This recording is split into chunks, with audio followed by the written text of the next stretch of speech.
Disclaimer: for any praise I might give the Harry Potter franchise, I do not support J.K. Rowling's transphobic beliefs.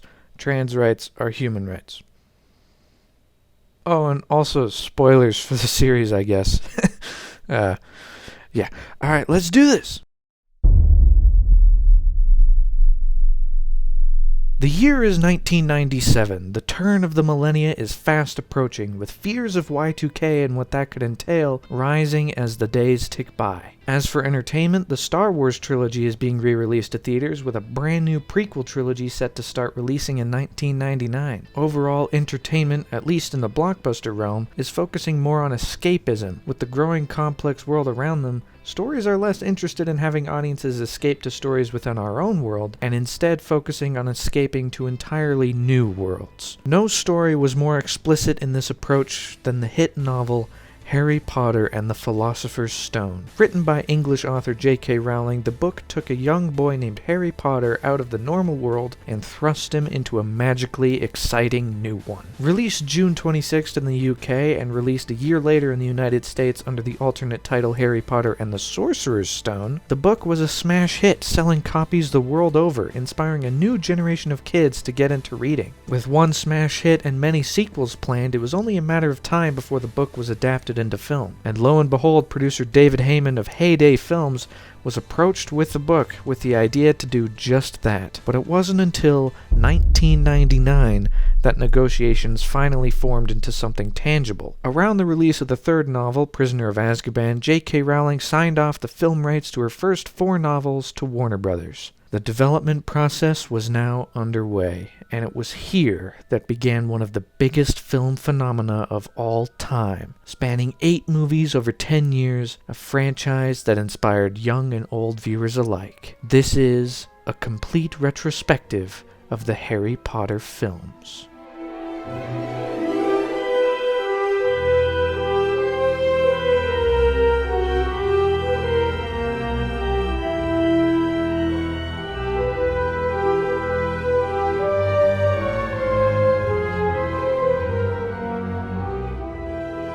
With the film approved and development underway, the next step was to decide on who was to helm the franchise.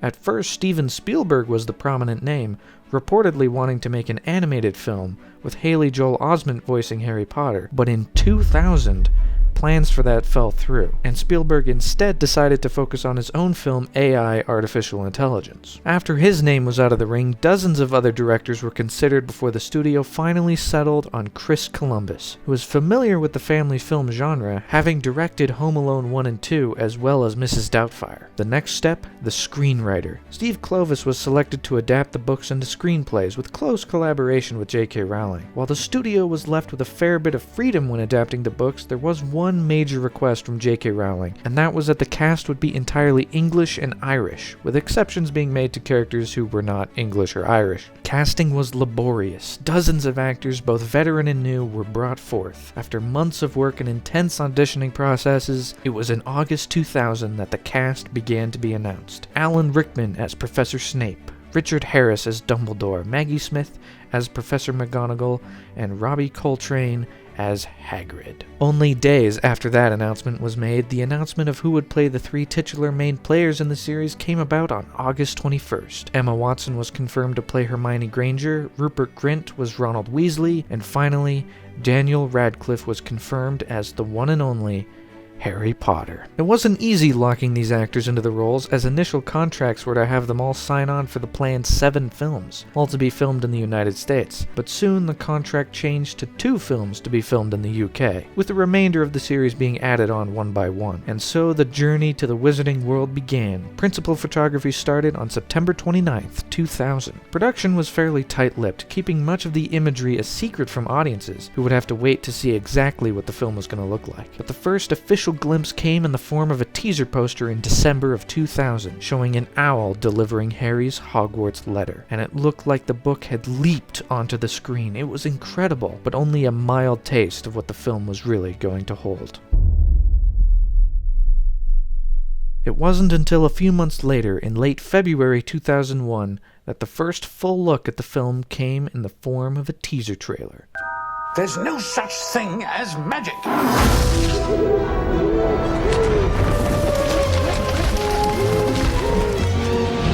It showcased characters, magic, teased the world, but it also gave the first full look at the one and only Hogwarts Castle, which looked as if it had been pulled from the audience's heads and slammed onto the big screen. But the trailer also hinted at a fun, hopeful story with a dark undercurrent of horror underneath, and left audiences with one message at the conclusion of the trailer: the magic begins soon. It was a few months later, in June of 2001, that the second trailer was released, showing more footage, more special effects, and showcasing more of the story that was to unfold. It was more action-packed, filled with the magic that had been infused into the books, glimpses of broom riding, the troll, and wizard's chess. Excitement began to ramp up. Audiences were getting ready to experience the magic for themselves in a way never thought possible before. As marketing continued throughout the remaining months leading to the November release, discussion only grew more and more, and while most were excited, there was an undercurrent of anxiety. What if it didn't live up to the book? What if it wasn't as good as everyone hoped? But soon enough, the day arrived, November 16th, 2001, and audiences sat in the theater with bated breath to witness the magic begin.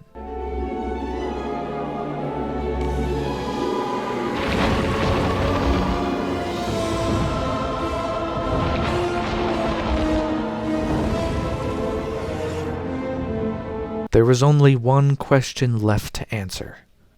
Is the film good? Yeah, it was pretty good, I think. Yeah, no, I like it. With wonderful performances, impeccable production design, and a world that audiences love to escape to, it's no secret that the film became a box office success, and it was felt the world over that this would become an instant classic. Following the story of a young boy named Harry Potter, who has a mysterious scar on his forehead, we see everything through his eyes, starting with his terrible life with his aunt, uncle, and cousin, and journeying into the hidden wizarding world where he's famous because of that mysterious scar. As it turns out, when Harry was a baby, an evil wizard named Voldemort, although you're not supposed to say his name, but the guy killed his parents and tried to kill him, but something got in his way, leaving Harry alive, and Voldemort weakened, leaving behind only a scar. You're the boy who lived. We follow Harry's journey to Hogwarts, a magical school of witchcraft and wizardry, meeting Ron and Hermione, who become Harry's two best friends, and Draco Malfoy, his adversary. Richard Harris and Maggie Smith bring a lot to the roles of Dumbledore and McGonagall, being able to seamlessly translate the characters to film. Robbie Coltrane effectively plays the lovable Hagrid who just can't seem to keep his mouth shut. I bought him off an Irish feller I met down the pub last year. Then I lent him to Dumbledore to guard the... Yes? Shouldn't have said that. I shouldn't have said that. I should not have said that. I shouldn't have told you that. I should not have told you that. I shouldn't have told you that. Where are you going? Where are you... But one of the biggest aspects of the movie is that the characters suspect Professor Snape to be the main villain of the story, going after the titular Philosopher's Stone. But as it turns out, it was actually Professor Quirrell who was after it the whole time, and that Snape wasn't the bad guy. I don't see many people talking about Ian Hart, who does a pretty good job as Quirrell. He's really unsuspecting at first, but becomes a fearsome foe by the end. And he also voices the Voldemort face on the back of his head. Yeah, there's a Voldemort face on the back of his head. Which leads me to say that despite this being a kids' film primarily, it has some scary stuff in it. A massive troll, a cloaked ghostly figure drinking unicorn blood, and Quirrell has Voldemort on the back of his head. Damn it! Oh, and also Quirrell is turned into crumbling rocks and collapses into dust. I'm sure some kids got nightmares from this, but it's not too scary where you can't take kids to it, but it's scary enough where it resonates. But I'd be remiss if I didn't mention the biggest standout performance in the film, and that is Alan Rickman as Professor Snape, who just infuses the character with a sinister energy, making him the biggest red herring to end all red herrings. I can teach you how to bewitch the mind and ensnare the senses. But let's not forget about the main three. Daniel Radcliffe, Rupert Grint, and Emma Watson, who are all pretty good in this. I mean, there's always been a bit of a stigma around child actors, but these kids did a good job here. I mean, there is a subtle improvement in their acting whenever they're acting against one of the veteran actors, but they're still able to play off each other really well. They can be funny, well-timed, and they get the job done. I had you looking in the wrong section. How could I be so stupid? I checked this out weeks ago for a bit of light reading. This is light. If there were any drawbacks to the film, however, it would be that it's mostly just exposition. The film is designed as a way to enter the universe and isn't entirely focused on telling its own story, at least not immediately. The Philosopher's Stone isn't even mentioned by name until an hour and 40 minutes into the movie, which leads to the third act, which is where all of the story is, and a giant chess match where the pieces try to kill the kids, so that's cool. That isn't to say the first hour and 40 minutes isn't entertaining, because there's still a lot of fun stuff in there. The Dursleys are properly rotten and vitriolic, and you want Harry to get out of there as much as he does. Platform 9 3/4, the Quidditch game, hell, there's some good stuff at Ollivander's, where it's revealed that the wand that chooses Harry is the brother of the wand that gave him the scar. Which begs the question throughout the movie, what made Harry so special? Why did he live that night? Well, as revealed by Dumbledore at the end, it's because his mommy loved him a bunch. That's pretty thin. I mean, I get it. But also, this must be a really loveless world if this is the only time it's happened. And I think it would get a bit more forgiveness if it wasn't, the catalyst for the entire story happening. Like, none of this would have happened if Voldemort had a gun, I'm just saying. But after discovering the Philosopher's Stone and turning Quirrell into rocks, who again has Voldemort on the back of his head? I don't think we should forget that. Harry reunites with Ron and Hermione as their first year at Hogwarts draws to a close. And while the film does tell a complete story that you could reasonably end here and be fine with, there was this exciting aura about the ending. The magic had only just begun.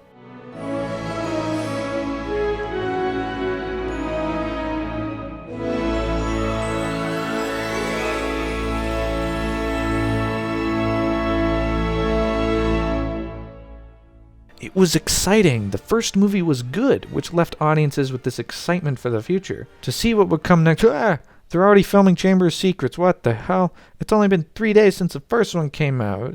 But you know what? Let's just jump into it. I mean, with Philosopher's Stone reigning supreme at the box office, who wouldn't be excited for the continuing adventure in the second chapter? Harry Potter and the Chamber of Secrets.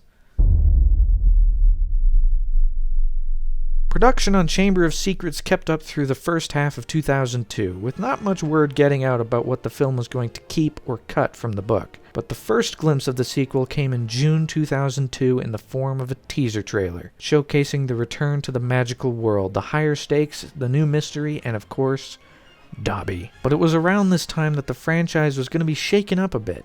Chris Columbus, who was dedicated to finishing Chamber of Secrets, decided that he wouldn't helm the third movie, leaving the directing chair open for someone new. The first batch of names included Guillermo del Toro, Mark Forster, and even M. Night Shyamalan, but each of them decided not to pursue for one reason or another, which left a second batch of names including Kenneth Branagh, who was playing Lockhart in Chamber of Secrets, Callie Curry, and Alfonso Cuarón. In the end, it was Alfonso Cuarón who was selected to take over and direct Prisoner of Azkaban, which would lead to a major shift in visual storytelling. But there was no time to think about the third film because in September 2002, another trailer for Chamber of Secrets came out. Excitement was beginning to ramp up. Audiences were getting ready to return to the wizarding world. But then the tragic news struck in October 2002 that actor Richard Harris, who had played Dumbledore, had passed away. Original rumors led some to believe that he would return to the third film through unused footage, but that was quickly set aside. This left an option open for recasting Dumbledore, for someone to succeed Richard Harris and continue the adaptation of the character through the films. And while it was sad that Richard Harris had passed away, there was another Dumbledore performance from him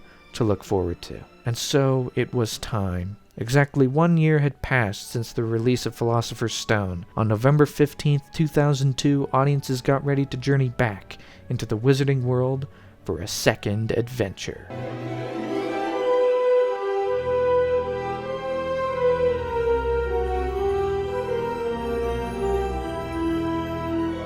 At pretty much every step of the way, Chamber of Secrets sets out to up the ante. The acting takes a step up, the kids are a bit older, and as such their acting has improved this time around. Where last time their best moments were with the veteran actors, here some of their best stuff is them on their own, playing off each other. On top of that, the humor is better, the visual effects have improved, the stakes are higher, and the scale is much larger. Every aspect is taken up a notch from the previous movie. Even the runtime. If you thought the 2-hour, 32-minute runtime of Philosopher's Stone was a bit much, well, get ready for this film, sitting at a whopping 2 hours and 40 minutes. This is a long movie, but it's got a lot of stuff in it. and I think, despite its runtime, it's able to flow a lot better than the first movie. This is mainly due to the fact that the setup is all out of the way. We know this world and how things work, so it's time to get into the story right off the bat. This allows the mystery to unfold much more naturally and be a lot more interesting, seeing as it's given the time to really build towards a satisfying climax. Let's break this down, shall we? Let's track this from the beginning. After a bit of setup with Harry and the Dursleys, the first piece of information we receive is from Dobby the house elf, who warns Harry that he should not go to Hogwarts this year. Dobby tries a couple different things to get Harry to stay behind. He hides letters from Harry's friends, but that doesn't work and only makes Harry mad. He tries to get him in trouble with the Dursleys, which nearly works, but then Ron, Fred, and George show up with a flying car and help him escape. Next, he closes the entrance to platform 9 3/4, but Harry and Ron use that flying car from earlier and find their way to Hogwarts. But they crash into a giant tree and nearly get expelled, but they don't get expelled, so overall, Dobby's attempts to keep Harry at home are unsuccessful. But we're still left with the question of why must Harry not be here? Well, our first hint of trouble comes with this message on the wall written in blood. The Chamber of Secrets has been opened. Enemies of the air, beware. With it, Filch's cat, Mrs. Norris, petrified. And when Filch sees, he's justifiably upset. But at least Professor Sprout has a batch of mandrakes on the way that can, well... Mandrake, or mandragora, is used to return those who've been petrified to their original state. So there is a solve on the way, and while Harry is initially suspected, at this point even Snape is willing to chalk it up to coincidence that they were the first on the scene. But what is curious is how Harry heard voices through the school moments before finding the writing on the wall. Even in the wizarding world, hearing voices isn't a good sign. She's right, you know. The students then ask McGonagall what the Chamber of Secrets is.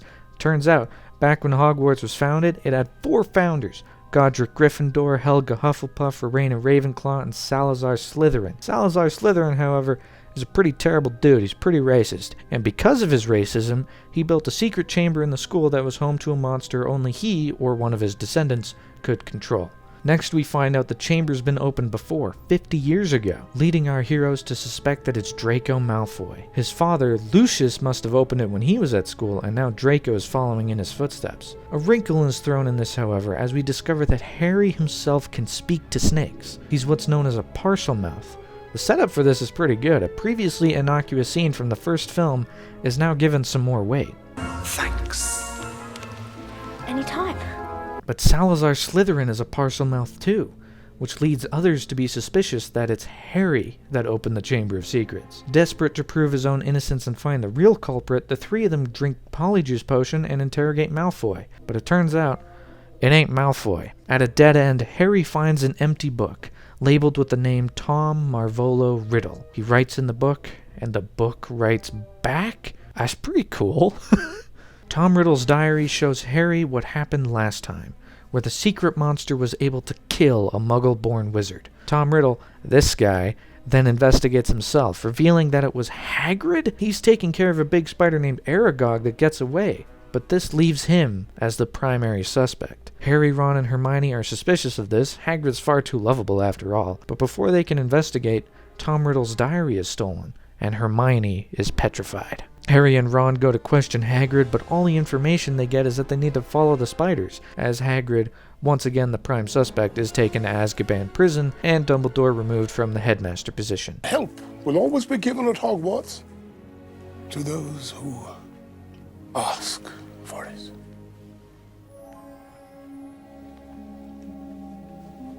Harry and Ron journey to the forest, discovering a much larger, grown-up Aragog, who reveals that it wasn't Hagrid, and that there's another monster that spiders fear above all others that is the true culprit. With help from a piece of paper in Hermione's hand, Harry and Ron put together that the monster is a basilisk, a giant snake, which is why Harry can hear it through the pipes. If you look in the basilisk's eyes, you die, but no one's looked it in the eyes.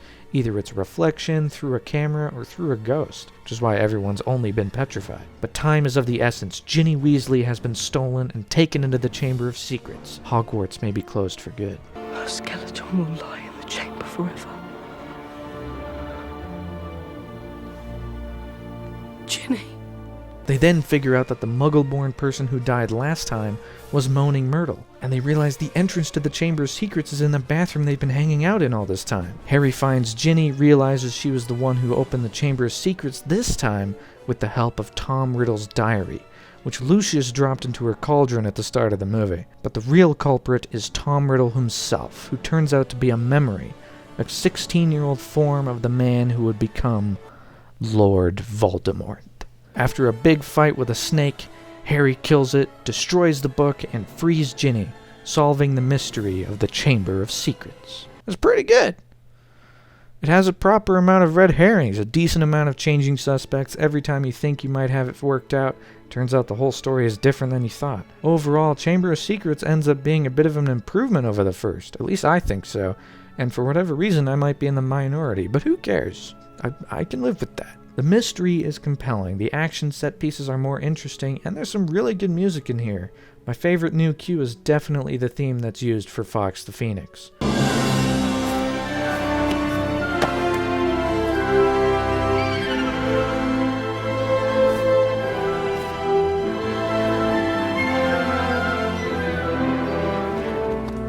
But the one thing that stands out above all others, this movie has the flying car. When I was a kid, the flying car was the best thing ever.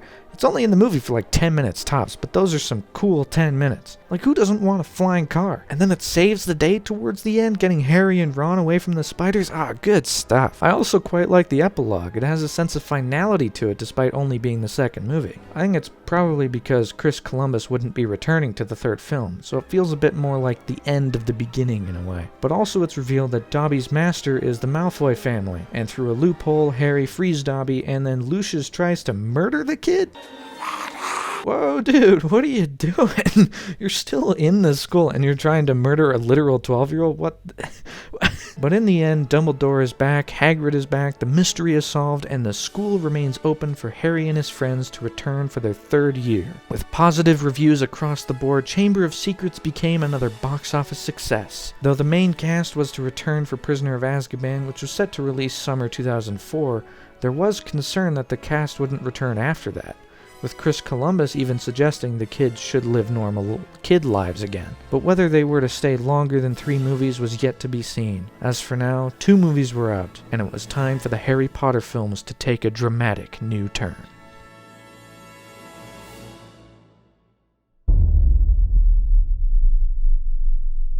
As the clock turned to 2003, rumors began to spread about who would take on the role of Dumbledore after the passing of Richard Harris. Some names thrown around were Ian McKellen, who of course was playing Gandalf in the Lord of the Rings trilogy, Peter O'Toole, a close friend of Richard Harris, and Michael Gambon, who ultimately ended up getting selected to succeed Richard Harris in February 2003. It was here that the rest of the cast was announced. Gary Oldman was to portray Sirius Black, Timothy Spall was Peter Pettigrew, and David Thewlis was to take on Professor Remus Lupin. Production on Prisoner of Azkaban began in February 2003 and continued through most of the year, during which the 5th book, Order of the Phoenix, was released, allowing for a lot more press with the cast of the films. One of the major developments was that the cast seemed largely willing to return to Goblet of Fire and continue to adapt these characters to the screen. This was good news. To continue to see these actors grow up through as many of these movies as possible, it was only a matter of time before it would have to be announced that they'd all stick through to the very end. But it was also in 2003 that some minor controversies came about, specifically over what elements of the books were going to be absent in the upcoming films. First was that Oliver Wood was confirmed to not make an appearance in Prisoner of Azkaban, which upset some people deeply, but the actor seemed fairly reasonable with the decision, citing that this book was much bigger and thus some things needed to be cut to make a decent film. But then controversy got ramped up again when the rumored runtime of Goblet of Fire was aiming for one 2.5-hour movie. Whoo boy, were some people upset, claiming that 2.5 hours wasn't even going to cover the first half of the book, let alone the whole thing. Warner Brothers was focusing on Goblet of Fire, however, and was intent on finding a new director to carry the baton. Due to the overlapping productions, it wouldn't be feasible for Alfonso Cuarón to also direct the fourth film, so instead, in August 2003, Warner Brothers announced that Mike Newell was going to take over the director's chair for Goblet of Fire, aiming for a late 2005 release. With production on Prisoner of Azkaban having wrapped, it was now time for the marketing campaign to get rolling, with the first teaser in November 2003.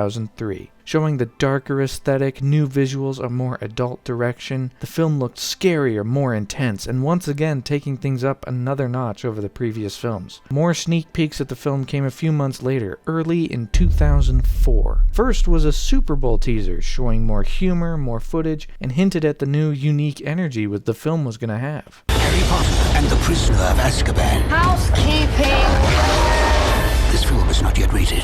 I'll come back later. A second full trailer came in March, released alongside Scooby-Doo 2: Monsters Unleashed. Overall, the film looked drastically different from anything from the first two. Was it possible it could look too different, or was it just about time to really shake things up? Either way, excitement ramped up, building to its crescendo as the film arrived on June 4th, 2004. It was once again time, after the longest break yet, to return to the Wizarding World.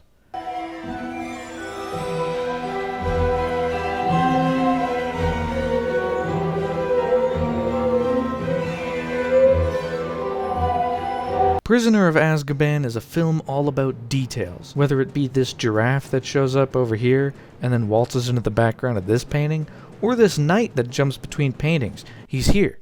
Oh, now he's here. And there he is right there. The storytelling in this film is off the charts. Alfonso Cuarón brought the visuals up tenfold in this movie. Be it the going through the mirror bookending of this boggart scene. The scene starts reflected, goes through a mirror, then the rest of the scene plays out, and then it ends the same way with the whole world reflected. It's really well done. But there's also the amazing long takes that pop up throughout the movie. Every shot feels handcrafted. And very little of it is in your face, but it's all there. You can watch this movie 20 times and still notice something new each time. But while the visuals take a massive step up, the story itself scales down this time around, telling a far more intimate and personal story. This is reflected even in the runtime, because this is the shortest one so far, sitting at 2 hours 21 minutes. Hell, Voldemort isn't even in this movie. He's not even really important to this story. This story is about Sirius Black, who we're told is the guy that sold out Harry's parents to Voldemort, leading to the event that set this entire story into motion. The acting is also top-notch here. The kids, now teenagers, are really coming into their own as actors at this point, but the adults are great too.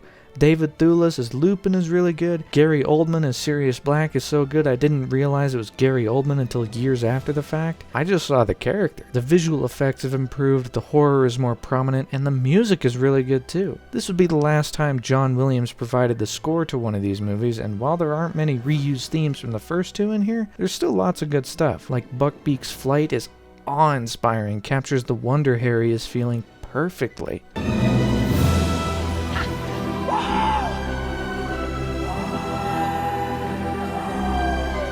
My personal favorite, though, has to be A Window to the Past, played anytime people are discussing Harry's parents, or whenever Harry's using his Patronus, which makes sense because it's an ability that visually harkens back to his parents, specifically his father.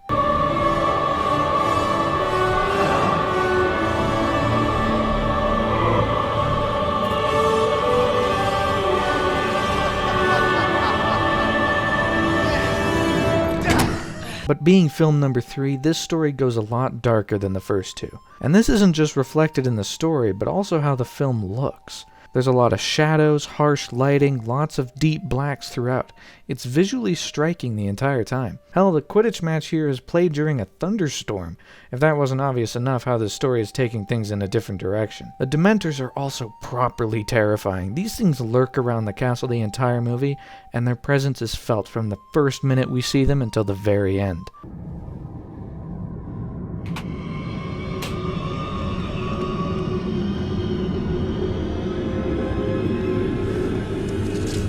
This movie also builds to a pretty somber climax. First, Buckbeak gets executed, then we head to a big scene where it's revealed that Sirius Black is actually not the guilty one here, but instead it was Ron's rat Scabbers, who turns out to be a fully grown man in hiding named Peter Pettigrew. It's a pretty good reveal, considering we've seen a lot of Scabbers in these movies, but in this one they smartly emphasize him a bit more, but in a subtle way where you don't really notice until watching it a second time. But then Lupin turns into a werewolf, Ron is injured, and Harry tries to fight a bunch of Dementors, but is unable to as something else on the other side of the river is taking them out for him. What's that all about? Maybe it's his dad, who knows? But that's where we are. Pettigrew got away and Sirius is in jail, awaiting the Dementors to suck out his soul. It's a pretty dour ending for one of these... Wait, hold on, what are you doing?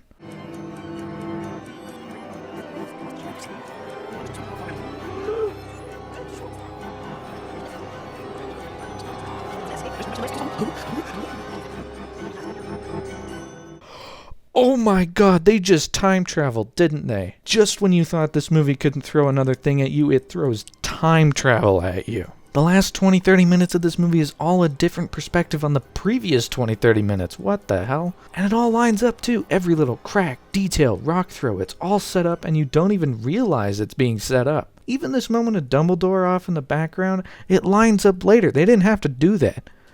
But they did. The subtle setup of this beforehand is also really good. Hermione just appearing in scenes is really well done. And you can go back. Whoop, she ain't there. Oh, and there she is. What the hell? Now, am I upset that this is the only time time travel will be brought up? No, because the rules here seem to suggest that it's a causality loop. Everything happened in one timeline. They just needed to go back and make sure it happened. So you can't actually change the past. It always happens this way.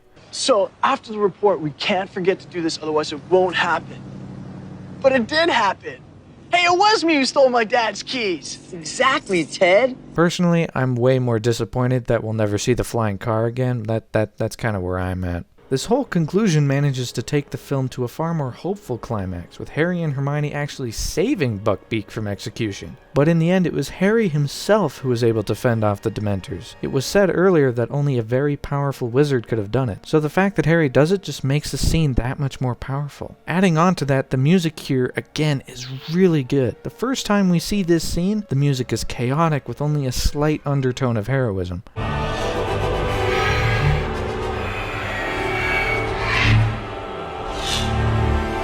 But the second time the music is far more heroic now that we know what's going on, and it plays the window to the past theme, evoking that Harry is following in his father's footsteps in a way.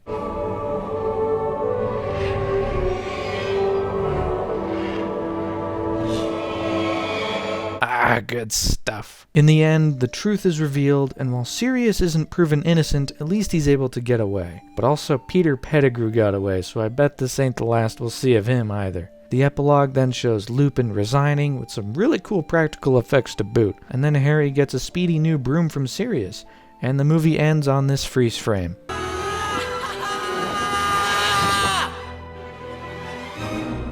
So that's cool. That's Critical reception to Prisoner of Azkaban was even better than reception was to the first two, with some saying that this was the first time the novels were properly adapted to film. Others said that they preferred the more innocent first two movies, and that they were worried as to how this franchise was only going to get darker from here. This didn't change box office, it was still a financial success, despite not being quite as big as the first two, but it continued to cement this franchise as a phenomenon.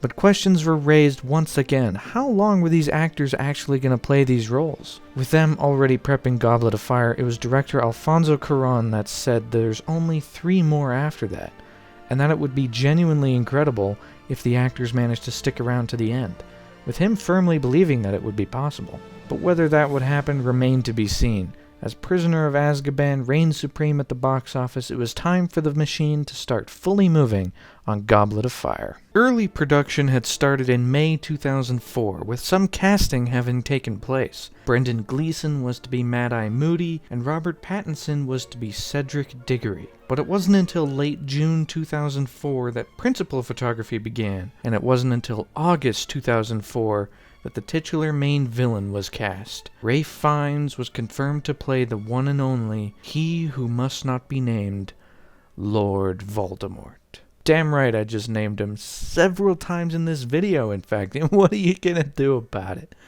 What are you gonna do? News was relatively quiet through the remainder of 2004, as filming continued into the early months of 2005. Only glimpses of the movie were seen in the first few months. Images, set reports, interviews, but not much information was gleaned. That was until May 2005 when the first teaser trailer was released. Excitement began to ramp up, and while reports of the runtime confirmed it wouldn't be the 6-hour movie that some had hoped, there was still excitement that there'd be enough to still make a convincing story. As excitement built up over the summer, the 6th book, Half-Blood Prince, was released, which only raised public awareness of the franchise even higher than before, with some reviews of the new book stating how they were excited for certain scenes to get adapted to film. It was becoming part of the experience. In September 2005, a second trailer for Goblet of Fire was released, and this one is probably the best trailer for one of these movies so far. It's exciting, it's dark, it might give a bit too much away for audiences who haven't read the book, but it has enough intrigue to get people on board. Goblet of Fire, however, was the first in the series to be rated PG-13, for it being a much darker story than the previous films, and having more scary elements. All this built up towards the November 18th release date, and audiences were ready for the Harry Potter franchise to take a drastic new turn.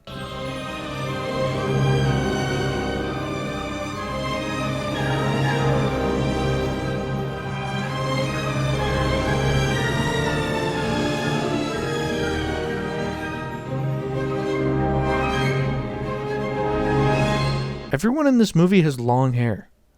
That's the drastic turn this movie takes. Like, Harry has long hair, Ron has long hair, Fred and George have long hair, even Hermione has long hair. Oh, wait, that's nothing new. In any case, this is the year where the principal characters decided not to get a haircut, and you know what? I'm here for it. Just a bunch of dudes with long hair. And it is very much so peak 2005. Like, this hairstyle could only exist in this movie in 2005. Anyway, from minute one, this film is considerably darker than the previous entries, and it wastes no time establishing this darker tone. That isn't to say that there still isn't some wonder, because there certainly is. I love magic. But this movie really grew up a bit since the previous entries, and it's a welcome change. This movie also doesn't really hinge on a mystery plot. While there are mysterious elements, this movie centers far more on the Tri-Wizard Tournament. The tournament contains 3 dangerous tasks. 3 schools are competing, with 1 student from each being the representative. If you want to enter, you gotta put your name into the Goblet of Fire. Although you have to be 17 to enter your name, per safety regulations.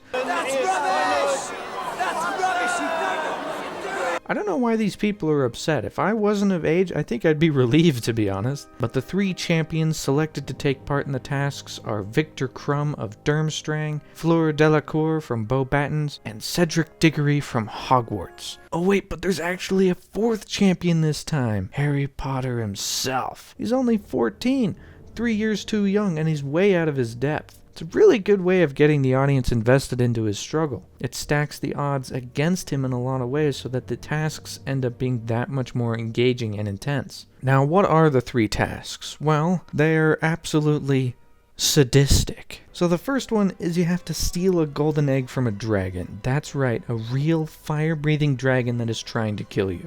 In this arena, that is just stone and jagged edges, and you could crack your skull open at any moment. The second task is underwater, so you have to figure out how to breathe underwater for an hour. But here's the real kicker. It's not just the contestants that are in danger, but also 4 of their friends. Like, what the hell? They didn't sign up for this. Why are they in danger?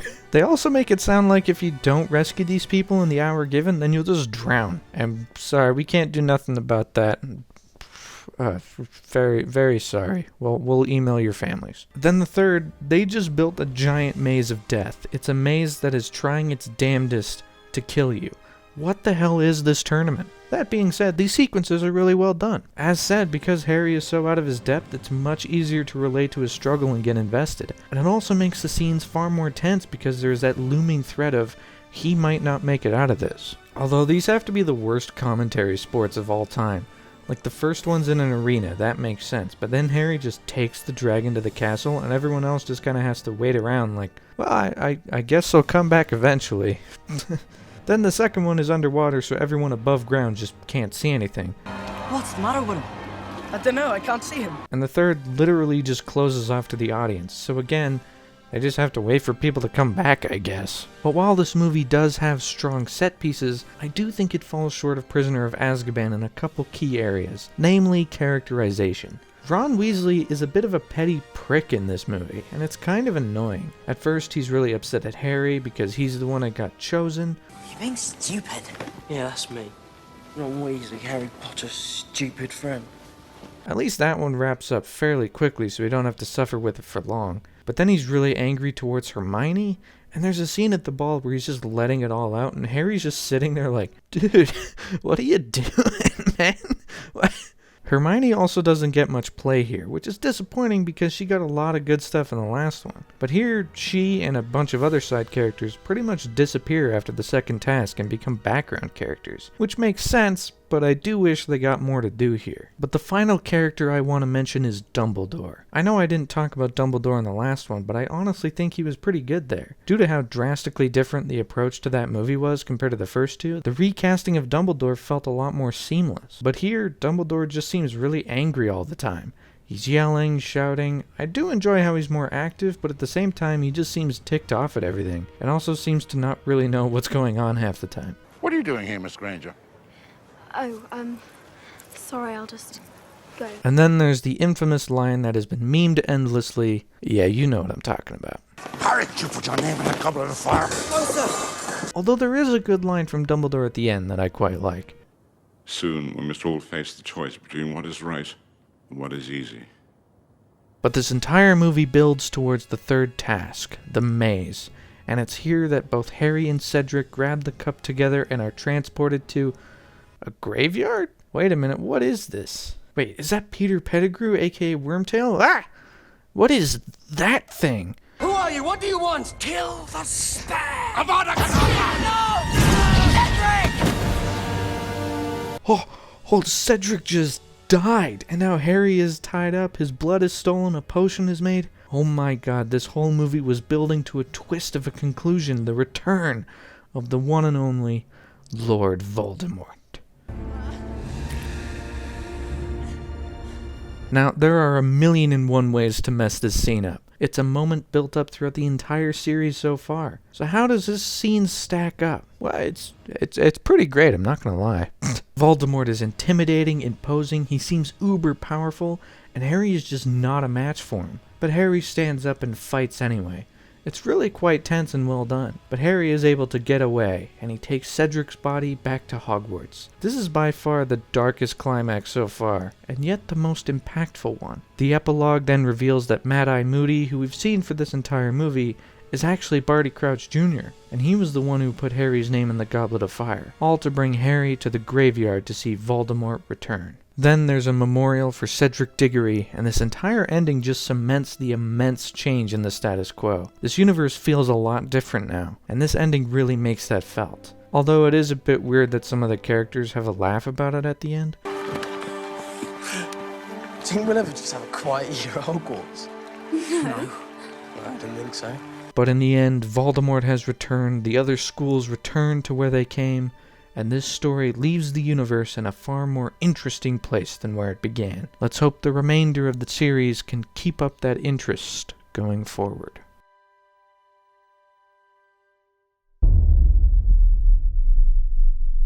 In the months after the release of Goblet of Fire, the film became yet another financial success, but the reviews seemed more mixed than previous entries in the franchise. While some heralded it as the best yet, others criticized it for removing too much from the book. But despite this, the fifth film, Order of the Phoenix, was already in motion, with British director David Yates taking the helm. In lead-up to production starting in February, more members of the cast were added. Imelda Staunton was confirmed to play Dolores Umbridge, and Helena Bonham Carter was to be Bellatrix Lestrange. As filming continued over the course of the year, it was announced the film would release in July 2007. Right around the same time, the as-yet untitled seventh and final book was set to release. Excitement for both the film and the final novel were reaching peak levels, but some concern began to rise to the surface as doubts were cast on whether or not Emma Watson would continue to play Hermione after the 5th film. While David Heyman was confident that things would ultimately work out, he admitted that the choice to leave the franchise was entirely on the actors, and would respect their decision if they chose to step away. But time for long-term concern there was not, because in November 2006, the first teaser poster for Order of the Phoenix was released, and only a short few days later, in front of the movie Happy Feet, the first teaser trailer was released. Teasing the new style, new visuals, it showed glimpses of the next chapter. It was only 60 seconds long, but it was an exciting 60 seconds. But the piece of news that closed out 2006 with a bang was the announcement of the title of the 7th and final book, Harry Potter and the Deathly Hallows. With the final book on the way and the 5th movie set to release at nearly the same time, 2007 was shaping up to be a massive year for the wizarding world.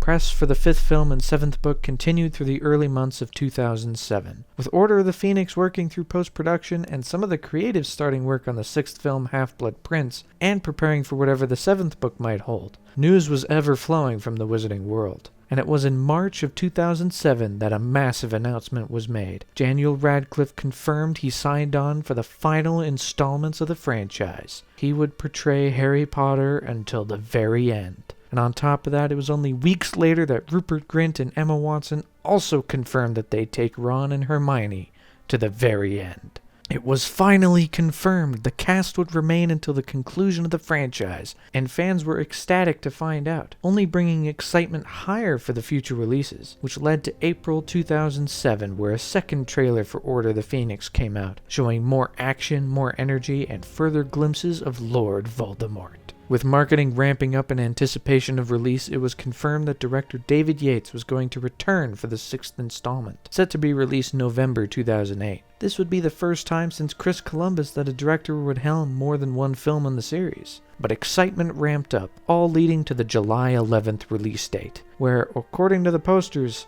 it was time for the rebellion to begin. I didn't know this was a Star Wars prequel, but you know what? I'm down.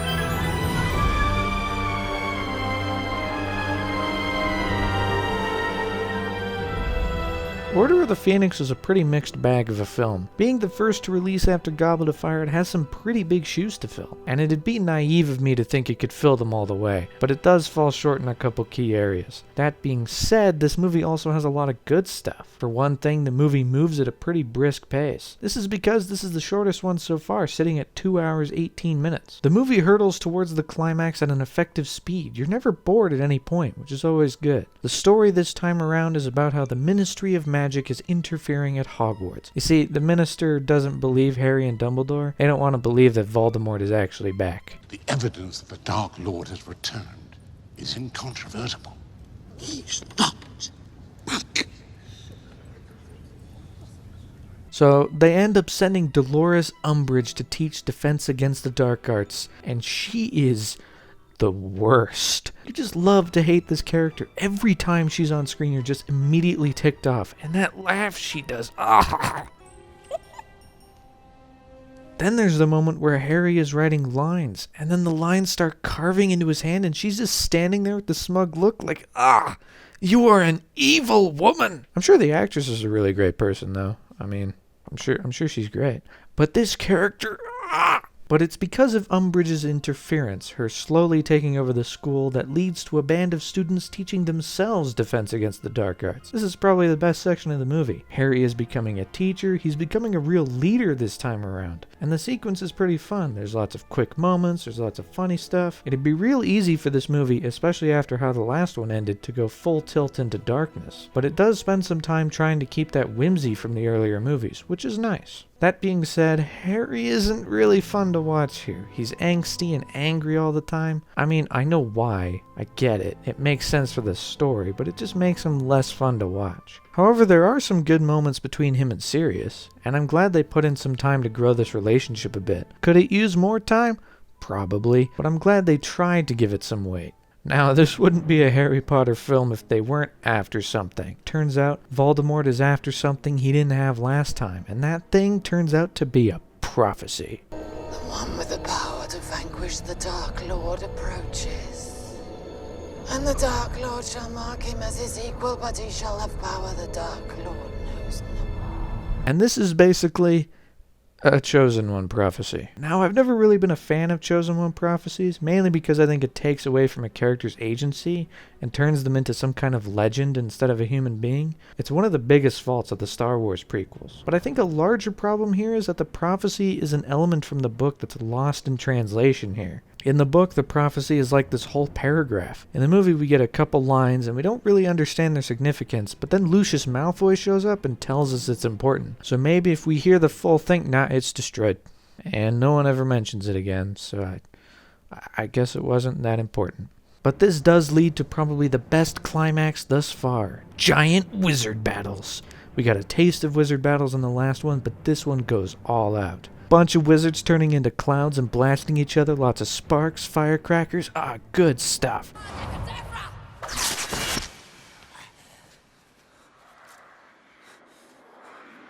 Sirius just died.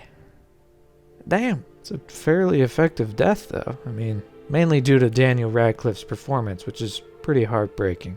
But this leads to probably the most intense showdown of the entire series.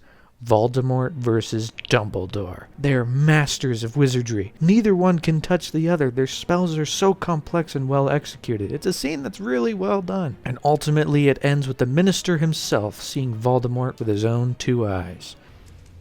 He's back.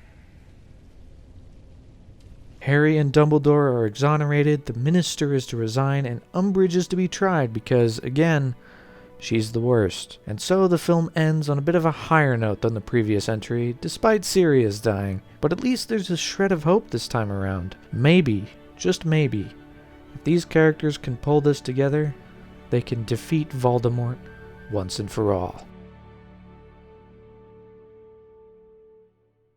Reviews for Order of the Phoenix were once again mixed, but this didn't stop it from becoming another box office juggernaut, nearly cracking $1 billion worldwide. Billion with a B. Due to the film's box office success, the Harry Potter franchise became the most successful film franchise in history, topping other top contenders James Bond and Star Wars. Harry Potter was now king of the world. All this led to the highly anticipated release of the 7th and final book, Harry Potter and the Deathly Hallows, which became one of the biggest events in literacy history, breaking the record of most books sold within 24 hours. Seeing the new movie, reading the final book, it was a massive 1-2 punch, one that satisfied fans the world over. But now, with the book series concluded, all eyes turned towards the remaining films.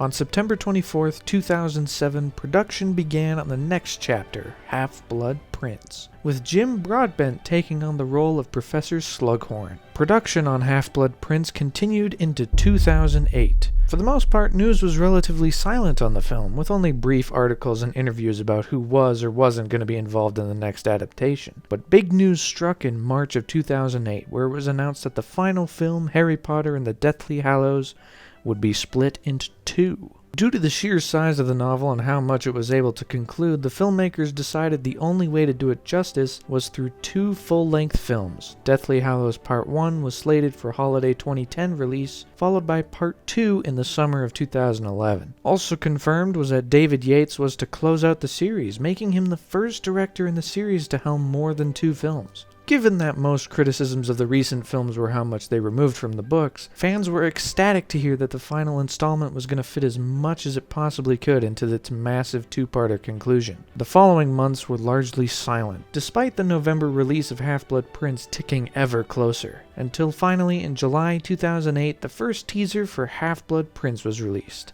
It was darker, more eerie, and primarily focused on the past of Lord Voldemort.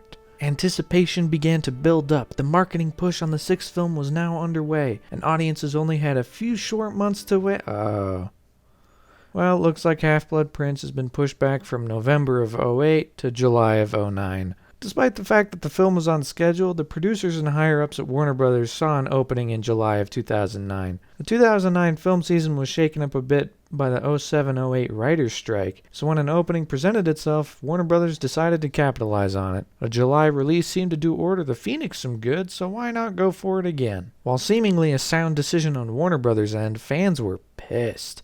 In fact, there were reports of death threats being sent to the higher-ups because of the delay. That seems just the tiniest bit excessive. But despite the delay, marketing still picked up for the 6th installment, with a second trailer in October and a third in November, both of which hinted at both dark and light elements of the film. Hey, she's only interested in you because she thinks you're the chosen one. But I am the chosen one. Okay, sorry. Kidding. Marketing for Half-Blood Prince was only speeding up in the early months of 2009, with new posters, new interviews, new behind-the-scenes clips, and yet another trailer in March. Excitement was building. The longest wait between Harry Potter films was drawing to a close. But some worry was cast over the film when initial test screenings didn't show the film in a positive light, claiming the film was overloaded with romance, the memory subplot from the book was drastically cut down, and the ending was disappointing. No one wanted to hear that perhaps the next film might trip, but audiences remained optimistic that the film would still ultimately deliver come July. Marketing continued with yet another trailer in April 2009. More action, more emotion, more excitement. Despite the negative test screenings, audiences were still all aboard the hype train. Soon enough, July 15th arrived, and audiences turned out once again to witness the penultimate adventure.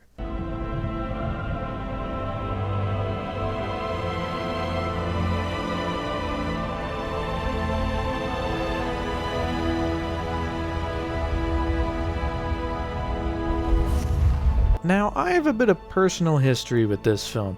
You see, this was not my most anticipated movie of 2009, because that was Transformers 2. That film is wall-to-wall action, explosions, visual effects, and big robots slamming into each other with action set pieces that'd give your average person a headache. This is a far more introspective movie, focused on characters and their relationships, and doesn't rely on big CGI action set pieces to tell its story. So naturally, this was awesome, and this was boring. Of course, critical reception for the two films was quite the opposite. I am directly below. Enemy scrotum.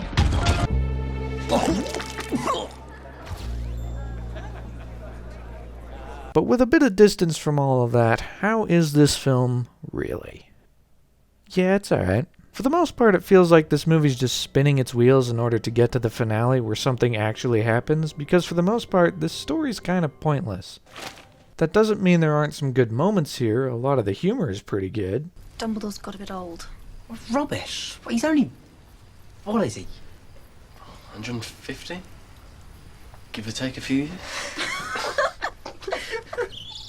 But for the most part, this movie is focused on romance and relationships and teen drama. And given that that isn't something the series has done particularly well up to this point, it's a bit disheartening that that's like 80% of what this movie is. It's also all Ron and Hermione have going on here. They don't really matter to the larger story. They're just here for the romance stuff, and that's kind of a shame. Even Harry's kind of a passenger during these sections. He's just kind of watching as these things unfold. Although he does get a bit of romance stuff with Ginny, which...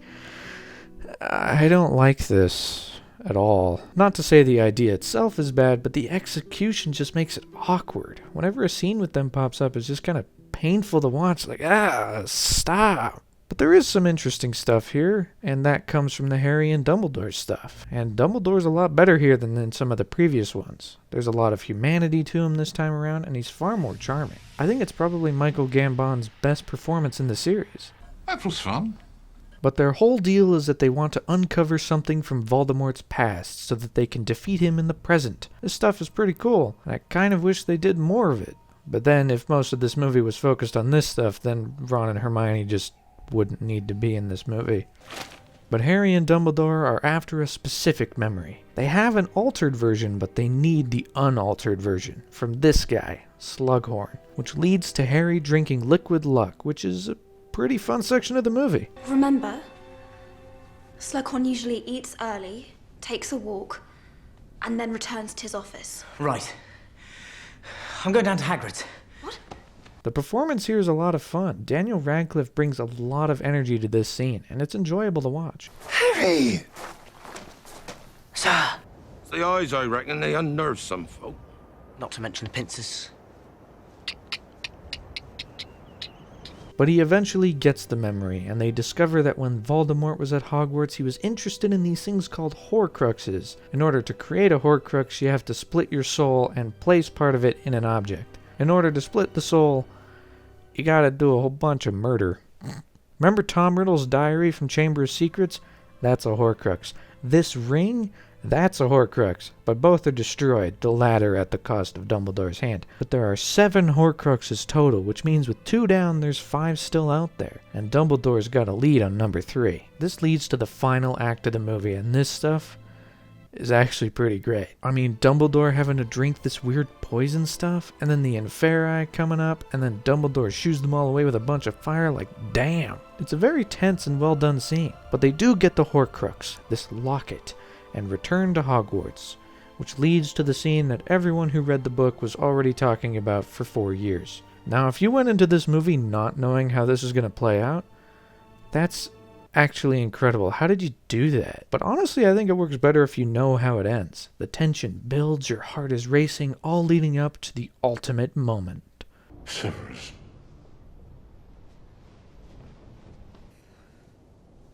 Please. Avada Kedavra. That's right.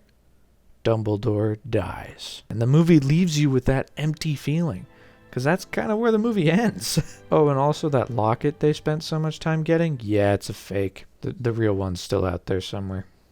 Sorry about that. But this is a properly emotional conclusion. It hits some of the right beats. And now Harry is vowing to find the remaining Horcruxes and destroy them to defeat Voldemort. And Ron and Hermione vow to join him, leading us to the grand finale. It's pretty exciting, honestly. I just wish that there was more to this story than, we'll see you next time. Which, I guess, we were all gonna come back for the finale. Let's not kid ourselves. With positive reviews and good word of mouth, Half-Blood Prince continued the streak of box office successes, even though it didn't quite reach the heights of Order of the Phoenix. But all eyes swiftly turned to the grand finale. Audiences couldn't focus on the here and now, the future was way too enticing. As the year continued, scraps of news and interviews came out from the set of Deathly Hallows. The actors were sharing their thoughts on the series coming to a close, and audiences couldn't wait to see exactly how the ending of the film series was going to shake up. All of this led to the turn of the decade, 2010, where, in the wake of the immense success of the film Avatar, films across the board were adopting the practice of releasing their films in 3D. Most of them, however, were post-converting their movies to 3D, which seemed to kind of miss the point. Avatar looked so good because it was shot in 3D. It was 100% intended to be that way. But despite that, Warner Brothers decided that their final 2 installments in the Harry Potter franchise was to follow the trend. They were to be post-converted to release in 3D. As the months continued, not much information was gleaned, barring some leaks here and there. Most press centered around interviews where the cast and crew slowly said their goodbyes to the Harry Potter universe, as filming came to a close on June 12, 2010, nearly 10 years after production on Philosopher's Stone began. If you want to get exact, elapsed time from start to finish is about 9 years and 3/4. Coincidence? I think yes. Finally, after a long wait, audiences got their first glimpse of the finale in June 2010. First with a short MTV sneak peek, but that was nothing, because at the end of the month a full trailer was released for both installments of Deathly Hallows. It was massive. Excitement built up even higher than any of the previous films. The finale looked epic in scope. It showed the characters in immediate peril. It was frightening and yet incredibly exciting. Only I can live forever. Marketing was now fully underway for the ultimate conclusion. Over the coming months, more interviews, reports, and sly nods came from cast and producers, eventually leading to the reveal of where exactly the split between films was going to be. But it was in September 2010 that a second trailer was released, this time exclusively showing footage from Deathly Hallows Part 1. The clock was ticking. Audiences were counting the days until the finale began. And is that Tom Riddle exploding from Chamber of Secrets? Huh. That's something. As marketing continued leading up to release, Warner Brothers announced that Deathly Hallows Part 1 would not be released in 3D. There was too little time to convert it well, I guess. But part 2 is still going to be in 3D, so... Most seem to think that this was a good sign, considering that most post-converted 3D work that year was pretty terrible, and clearly trying to ape off the success of Avatar. But even though the film wasn't going to be in 3D, audiences weren't dismayed. They were all ready. And eventually the day arrived, November 19th, 2010. 9 years after the release of The Philosopher's Stone, audiences showed up in droves to witness the beginning of the end.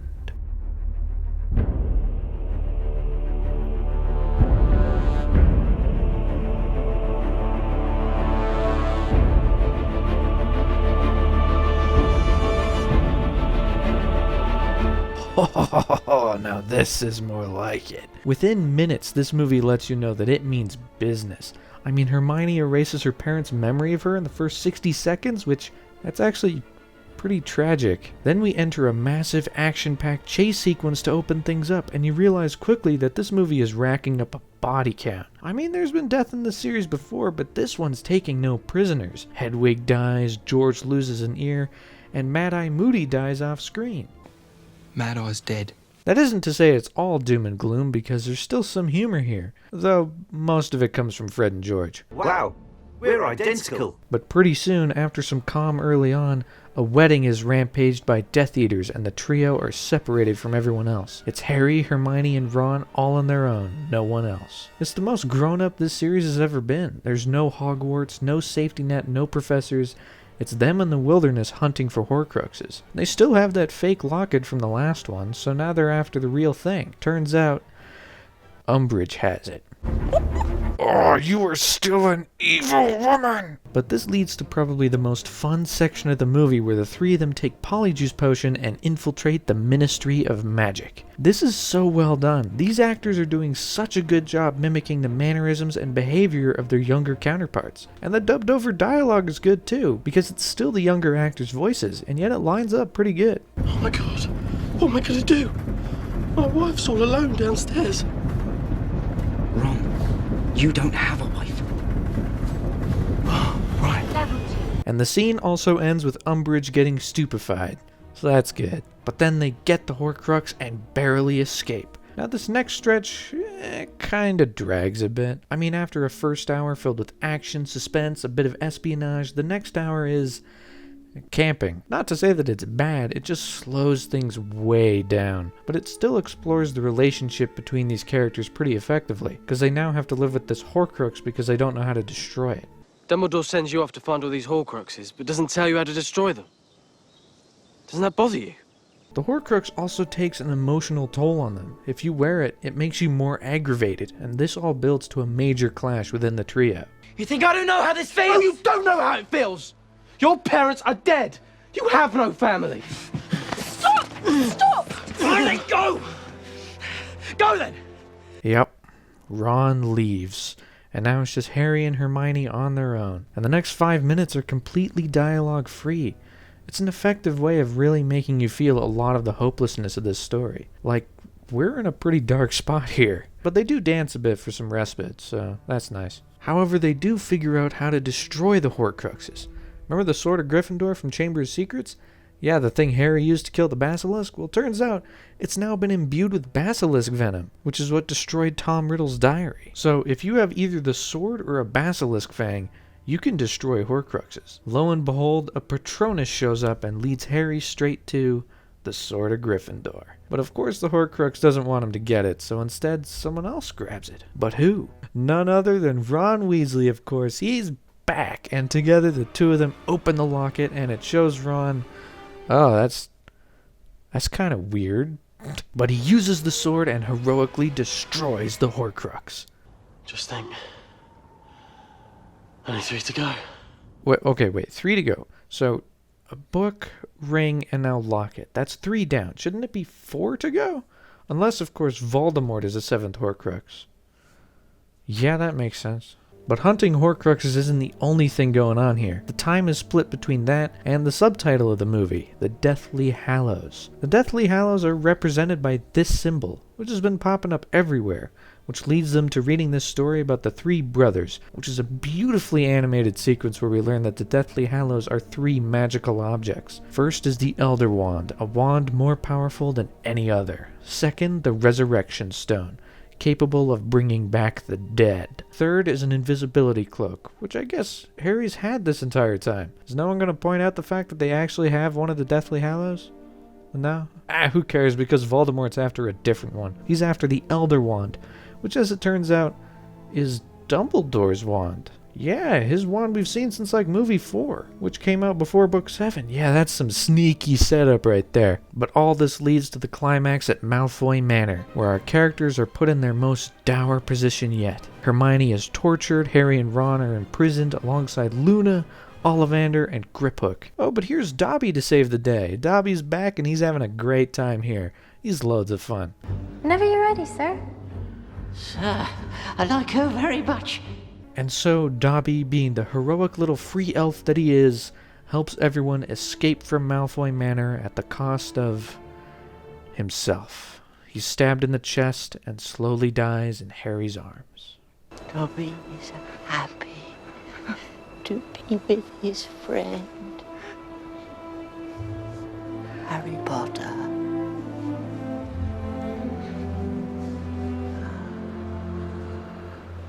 What an emotionally powerful way to leave things off. While a bit anticlimactic, it's still really effective. It leaves us at the crisis point of the story, where all hope seems lost as we gear up for the third act. But there is one final scene with Lord Voldemort. He unearths Dumbledore's body and retrieves the Elder Wand.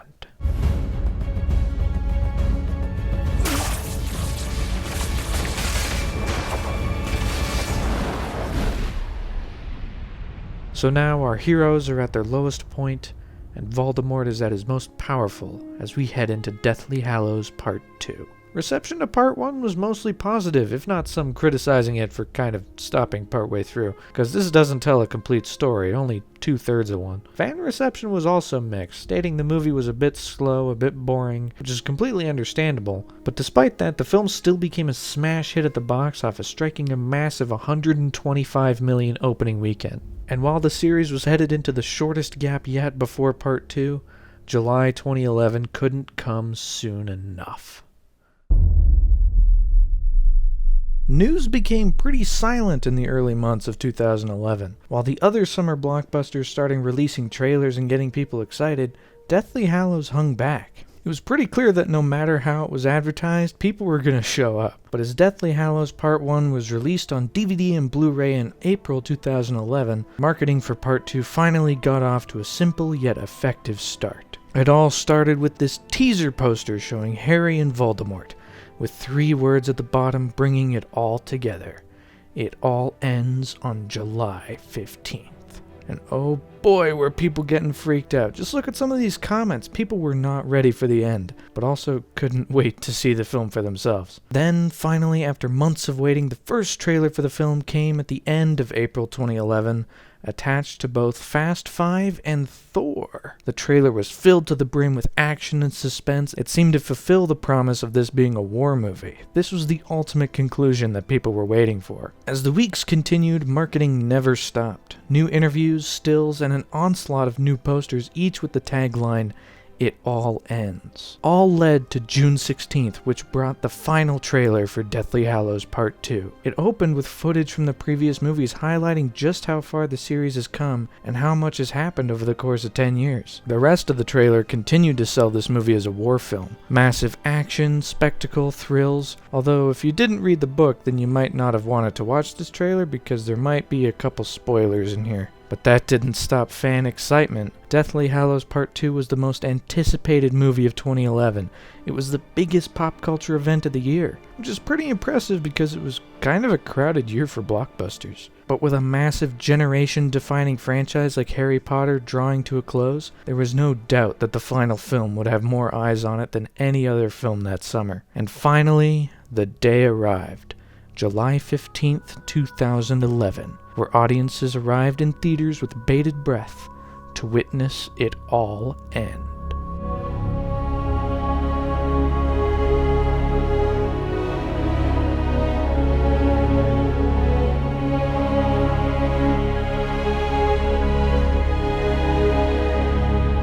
So now here we are at the grand finale, and it's now time to answer the ultimate question. Is the film good? Well, this film moves at a clip, and that's because it's the shortest one of the bunch, sitting at 2 hours 10 minutes. It's a mad dash to the finish line filled with action and emotion. It'd be so easy for this franchise right at the end to drop the ball, and yet this movie is really good.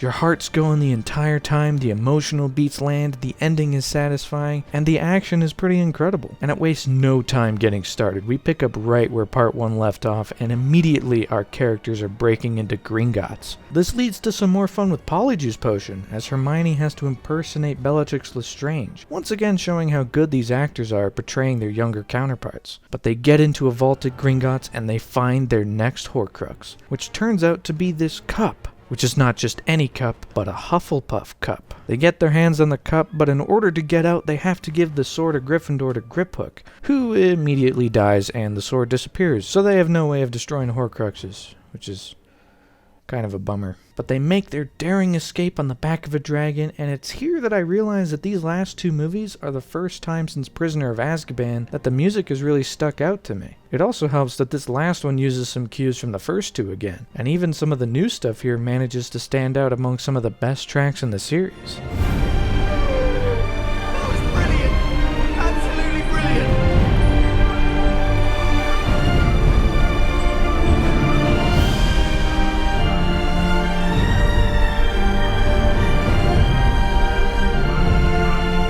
But while they have the Horcrux, they don't have a way to destroy it. Despite that, Harry already figures out a lead on the next one. Turns out it has something to do with Ravenclaw, and it's hidden somewhere at Hogwarts. This brings us right back to where it all began, and it's so nice to be back at the castle after not seeing it at all in the last movie. But that moment of respite is short-lived because Voldemort is right at their front door planning his attack. This moment where everyone is panicking and getting ready to battle is chill-inducing. We're building to the final stand. This is what it's all been leading to. The music is excellent, all your favorite characters are back, even McGonagall gets some moments to shine here, which is great. She's having loads of fun. I've always wanted to use that spell. But here, Harry discovers that the next Horcrux is actually the lost diadem of Ravenclaw. So that completes our 4 houses Horcrux thing. We got the locket from Slytherin, the cup from Hufflepuff, the crown from Ravenclaw, and the sword of Gryffindor can destroy them all. Although the sword isn't the only thing that can destroy them. Basilisk fangs can also destroy a Horcrux. So Ron and Hermione journey to the Chamber of Secrets, get another Basilisk fang, and destroy the cup. That's another Horcrux down. Oh, and they also get together. That was bound to happen, I guess. I mean, it wouldn't be a Harry Potter movie without some romance. At least it doesn't completely overshadow the story this time. Brilliant. But now the final battle begins. Voldemort unleashes his Death Eaters on the school, which leads to a massive 20-minute stretch that is all action all the time. It's moving 100 miles an hour. You almost have to run to keep up. But it's filled with magical battles, explosions, this whole bridge gets taken down, and some of the visuals here are pretty impressive. During this stretch, Harry finds the diadem in the Room of Requirement, leading to an action set piece where the entire place is set on fire, leading to some humor as Harry tries to save Malfoy. If we die for them, Harry, I'm gonna kill you! But they get out and use another Basilisk Fang and destroy the crown. Meaning, aside from Voldemort, there's only one Horcrux remaining, which turns out to be Voldemort's snake Nagini. That's the final Horcrux. Harry finds Voldemort, sees he's at the docks, and appears to be confronting Snape. You see, Voldemort got the Elder Wand at the end of the last one, right? But it hasn't been working right for him. So he comes to the conclusion that he is not its true master.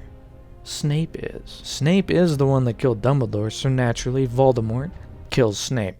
In a really brutal way to go, like getting killed by a snake? Ugh, yikes. But in his dying moments, Snape leaves behind memories for Harry to view in the Pensieve. This leads to probably the most crucial stretch in this entire series. Voldemort pulls his forces back, saying that if Harry wants to avoid any further bloodshed, he'll meet Voldemort in the Forbidden Forest and surrender himself. Before Harry decides on that though, he views Snape's memories, which this section could be a movie unto itself. There are so many reveals, revelations, twists, it's so densely packed. But we find out that apparently Snape, since he was a child, was in love with Harry's mom, which is kind of weird, but we'll roll with it. But this leads to the revelation that Snape joined Dumbledore and renounced Voldemort because Harry's parents died. Snape was actually a good guy this entire time. But what about that time when he killed Dumbledore, huh? What about that? Yeah, well, guess what?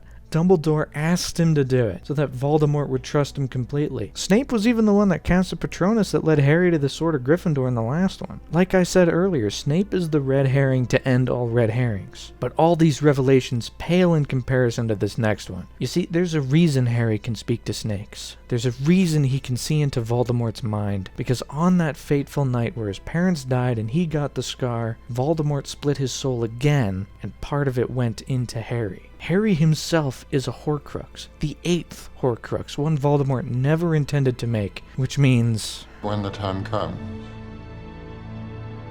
the boy must die.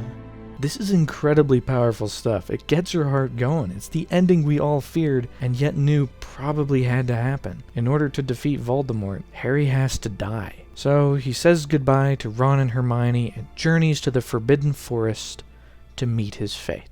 The boy who lived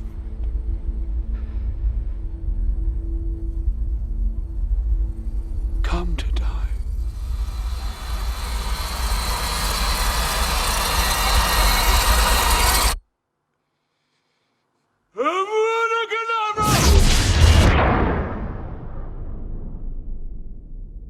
Alright everyone, that's it. That's the end of the series. Garbage is on your way out. Please make sure to dispose of your 3D glasses as well. Wait, hold on. Oh, no, sorry, there's actually more movie. We're not done yet. Jump the gun there. Okay, so what's happening? Okay, it seems we have a moment with Harry and Dumbledore, and they're saying that Harry isn't actually dead? The only part that died was the Horcrux within him. If he so chooses, Harry can go back and finish the fight. Is this all real? Or is it just happening inside my head? Of course it's happening inside your head, Harry. Why should that mean that it's not real? So while we know that Harry is actually alive, no one else does. But it leads to a moment where Neville gets to be the unlikely hero, pulling the Sword of Gryffindor from the Sorting Hat. And as he does, Harry springs to life. It's a chill-inducing moment that's just really cool. But here we get our final battle. This is it. Ron and Hermione try to destroy the snake. Harry and Voldemort have a big battle that spans the castle. There are way more theatrics here than in the book, but it still seems kind of upstaged by that Voldemort-Dumbledore fight from Order of the Phoenix, because that one was way cooler. But Neville finally gets his big hero moment where he uses the sword and destroys the snake. That's all the Horcruxes down, and now it's time for the final clash.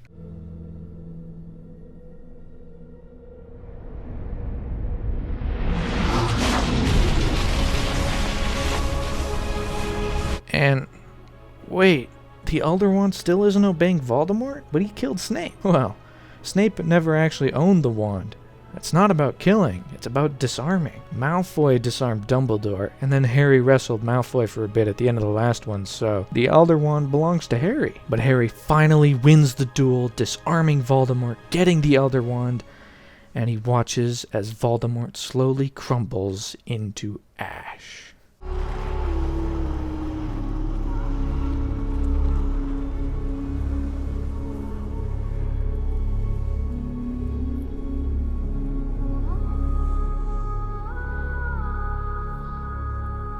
And that right there is it. Voldemort is dead, the evil is vanquished, all of the color is returned to the world, although Hogwarts is absolutely wrecked, dude. I mean, good luck cleaning that up. But then Harry destroys the Elder Wand and stands triumphantly with Ron and Hermione as we jump to our epilogue 19 years later. It's here that we see our heroes sending their own kids off to their first day of Hogwarts. It's a fun bookend that ties things together in a really satisfying way. Although the way Harry named his kids is kind of stupid, actually. I mean, James and Lily are fine. Naming them after his parents, I got no issue with that. But Albus Severus Potter? I mean, did Ginny not have any say in what their kids were named? Like, was the conversation just, I want to name our kid Albus Severus.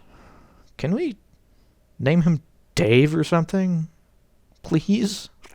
But this is where it all comes to an end. Our heroes have their happy ending as we fade out on the story of Harry Potter. This is a pretty satisfying ending, and I'm sure it was able to make some money at the box office. Oh. It made a lot of money at the box office. Deathly Hallows Part 2 was destined to make a ton of money no matter what the quality was, but the fact that it's actually good just made its performance that much stronger. It broke the opening weekend record and was the first in the series to break $1 billion worldwide. A conclusion like this is pretty unheard of. I mean, a 10-year-long journey where we watch the characters grow up on screen each movie? It'd be really easy to fumble right at the end, but they didn't. It's because of this ending that people are still going to be talking about this series for a long time. Its legacy is going to live on for many years. But, that's it. We are here at the end of the Harry Potter story, and it is time to say goodbye to the Wizarding World.